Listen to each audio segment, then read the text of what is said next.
crazy, are we not?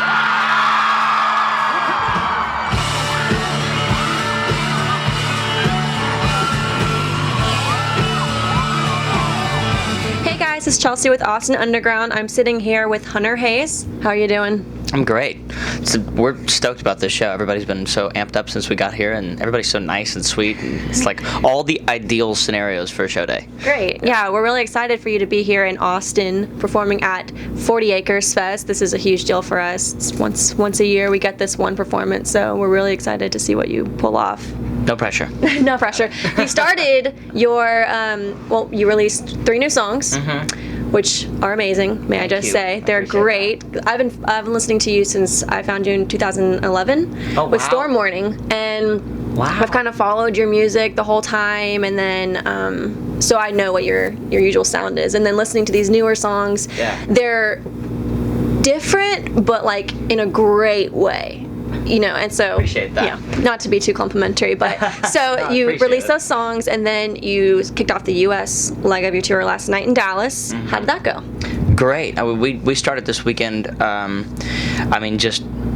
It could not be any better than it has been. I think to sort of come from being in the studio for so long and going through so much to make the record, I think it's incredibly uplifting to kind of, just to be on the road to begin with. But we could have never expected the sort of, I guess, response, the sort of like a welcome back to the road that I feel like we've gotten in the last couple days, and it's been incredibly uplifting. It's been awesome. It's driven a lot of energy into the show, like more than any 5-hour Red Bull, anything that you could possibly do. It's been the energy level's been on 11. So that's great. That's great. And I was reading a little bit last night about basically what you've been doing this whole time, etc. And I read that you had been kind of you had this mindset of kind of a reinvention, if you will, like of what was it exactly? Of starting over.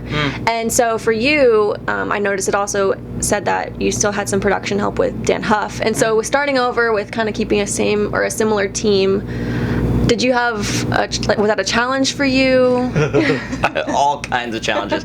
Yeah, well, there's a little bit of working with Dan, and there's a lot of working with kind of some new collaborators too, which he encouraged me to do, because we've always worked together, and we've worked great together, but when we first started talking about how we were going to work on this project, and we actually started working on it a long time ago, and yet, we were still kind of reinventing how we were going to work on it. But, I think the thing about this project is it's taken its own road in so many ways. Like, it's just kind of like it's kind of like it's just a totally different approach from anything we've ever done, in the way that like we didn't it's been a lot of sort of just living in a studio and just trying stuff, and knowing that even if you do a bunch of stuff that you don't love, it's okay, you can throw it away and you can kind of keep creating, and that's proper creativity when you really have no sort of filters, and then also being aware of filters that were being put on, right, whether it was by me, by the business, by like whatever. Becoming aware of that is so much harder than I ever thought it would be, but kind of being able to establish where those hurdles are, and kind of be aware of them and be ready to and prepared to sort of overcome that, has been invigorating. And it's been energizing. It's funny. It's like the fights to really find the creativity hiding in the places that it hides sometimes, whether it's comfort zones, kind of keeping you from that, or fear, or all those things. Finding it just makes you want to keep going. It's like you never get tired in that scenario, I guess. So it's been an awesome process, a very long process, but a good one. I've learned more than I ever thought I would learn in my entire lifetime in like a year. So and you already knew a million instruments, so. Oh no, thank you. You're sweet. I've seen you perform them all. Well, I thank you. I think for me it's. I don't consider myself to be good at any of those instruments, because that's not what it's about for me. It's just about it goes into kind of what we were just talking about. It's like when you're sitting in the studio, you're feeling something, you want to just create. You want to just record, just try things, and if you gotta fail 100 times to get it right one time, that's fine. That's okay.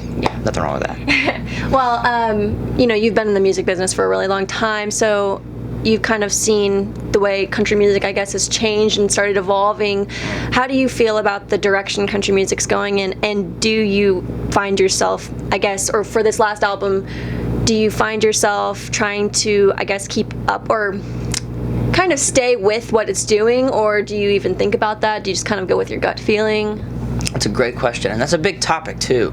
I think the coolest thing about where we're at is, and this is what I've discovered, I get a different version of that question, and it is funny to talk about country music having like a direction, because since I was born, since I was listening to music when I was a kid, country's had like kind of a direction, but it's always been people like Rascal Flatts and Keith Urban and even Brad Paisley. When I kind of saw them come out at the same time, and even Brad being the most like sort of I guess traditional based style, he still pushes the boundaries. You know what I mean? So you graduate to like kind of where we are now, and I don't think we can really define. That's the awesome thing about it, I think, right now, because of streaming, because of Instagram and finding new artists that are just like doing covers online or singing like a minute of their original song, or if you're on Spotify and you're like, check out this new artist, and you find the discovery factor is like through the roof right now.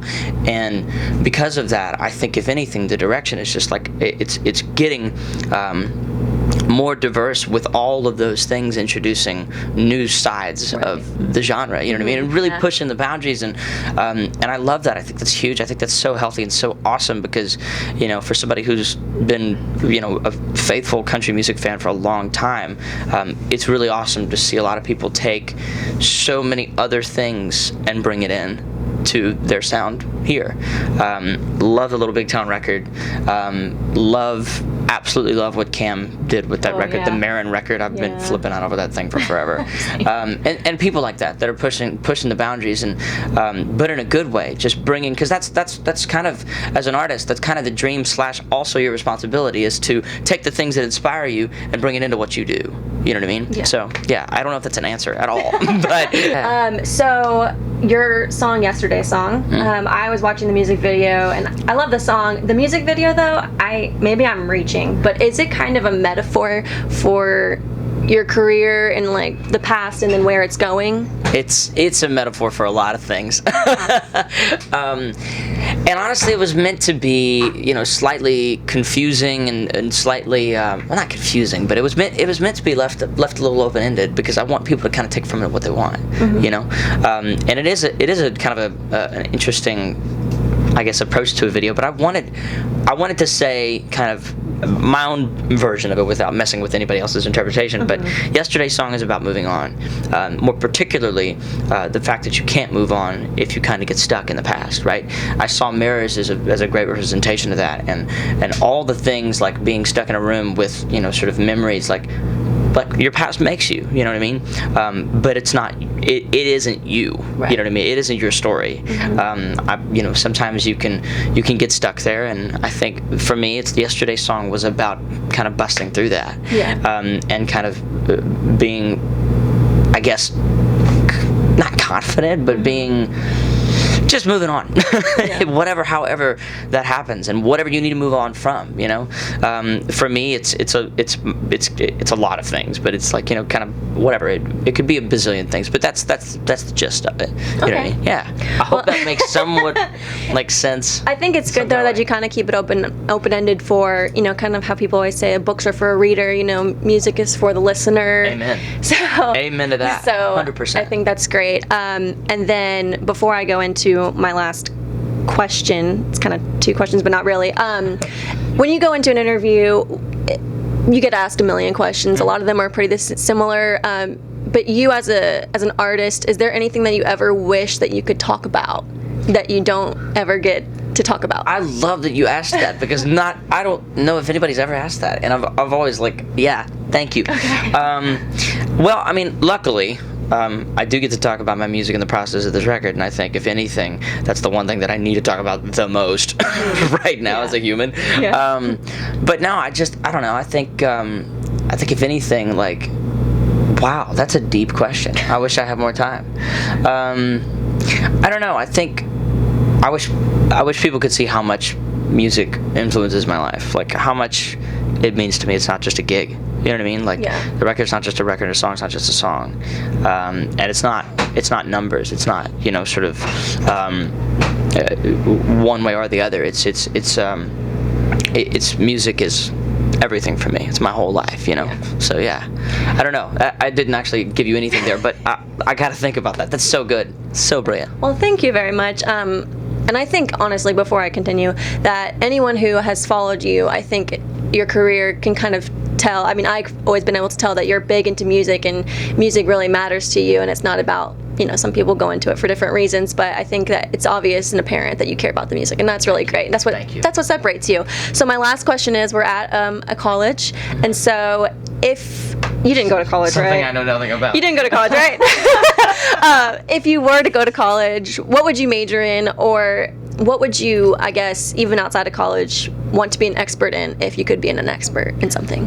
The business side of what we do, because I think not knowing, what I've learned this year the most is knowledge and really asking questions, even the ones you don't want to ask, so that you can find out about things that you don't know about. I think fear comes from the unknown, right? Yeah. And when you operate out of fear, it's most likely because of something unknown, right? And for me, I would love to know more about the business side of this, because what I do creatively, musically, everything is driven by the heart, driven by something that I feel like I learn about on a daily basis. The thing I don't get to learn about as much is the other side of it, and not so that I could run things. I would never wish that upon myself. Like that's not my skill set. But to understand it, just like understanding people, you communicate better. You speak their language, even if it's the same. I think it'd be wicked to know more about this business and kind of how it works and why it works the way it works, and just to understand it. I think that'd be fascinating. Even though I'm scared of it, it'd be good for me. I think. Yeah. Business is scary, but it is what it is. In a good way. I think a lot of people feed on that, though. I think there are so many people who are so talented in that area, and thank God for them. Yes. For sure. Every way, they keep the world going. Amen. Well, thank you so much for sitting down with us. And again, thank you so much for performing here in Austin. And I can't wait to hear the rest of your new music. Thank you. I can't wait for you to hear it either.